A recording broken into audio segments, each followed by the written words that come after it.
Hi అండి, అందరికీ నమస్కారం. ఈ వీడియోలో మనం కోలార్ మార్కెట్లో ఈ రోజు ఇప్పటి వరకు జరిగినటువంటి వేలంపాట ప్రకారం రేట్లు ఏ విధంగా పడిందో తెలుసుకుందాం. ఇక్కడ 15 కేజీల బాక్స్ 30 రూపాయల నుండి క్వాలిటీని బట్టి 100 రూపాయలు, 150, 160 రూపాయల వరకు టాప్ రేట్లు అనేది నాటికాయల్లో పడిందండి. టాప్ రేటు ఇప్పటి వరకు జరిగినటువంటి యాక్షన్ ప్రకారం 160 ರೂಪಾಯಿ. ಕೋಲಾರ ಮಾರ್ಕೆಟ್ ಅಲ್ಲಿ ಇವಾಗ ತನಕ ನಡೆದಂತ ಆಕ್ಷನ್ ನಾಟಿಕಾಯಿ 15 ಕೆಜಿ ಬಾಕ್ಸ್ 50 ರೂಪಾಯಿಂದ ಹಿಡಿದು 160 ರೂಪಾಯಿ ತನಕ ಟಾಪ್ ರೇಟ್ ಅನ್ನೋದು ಹೋಗಿದೆ.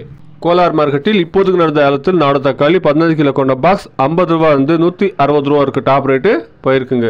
Today, as of now, 15 kilo boxes decent tomatoes in Kolar market 50 rupees to 160 rupees. ఇక క్వాలిటీ విషయాన్ని మాట్లాడుకుంటే కనుక మార్కెట్ కు వస్తా ఉండేటువంటి కాయలు వర్షం వల్ల క్వాలిటీ చాలా వరకు తక్కువగా వస్తా ఉందండి. అక్కడక్కడ మాత్రమే క్వాలిటీ ఉండేటువంటి కాయలు అనేది వస్తా ఉంది. యావరేజ్ మార్కెట్ గమనిస్తే కనుక 30 రూపాయలకు కూడా కాయలు ఉన్నాయండి. 30 రూపాయల నుండి 130, 120 రూపాయలు యావరేజ్ మార్కెట్ అనేది నడుస్తూ ఉందండి. టాప్ రేటు 160 రూపాయలు. ఇంకా చాలా మండీల్లో యాక్షన్ జరగాలి కాబట్టి వెయిట్ చేసి చూస్తాం. ఇతర మండీల్లో క్వాలిటీలు వస్తే కన్నా డిమాండ్ పెరిగితే కన్నా ఖచ్చితంగా రేట్లు పెరిగే ఛాన్సెస్ అనేది ఉంటుందండి. Please subscribe my channel, please like the video, please share my video to others. Thank you very much.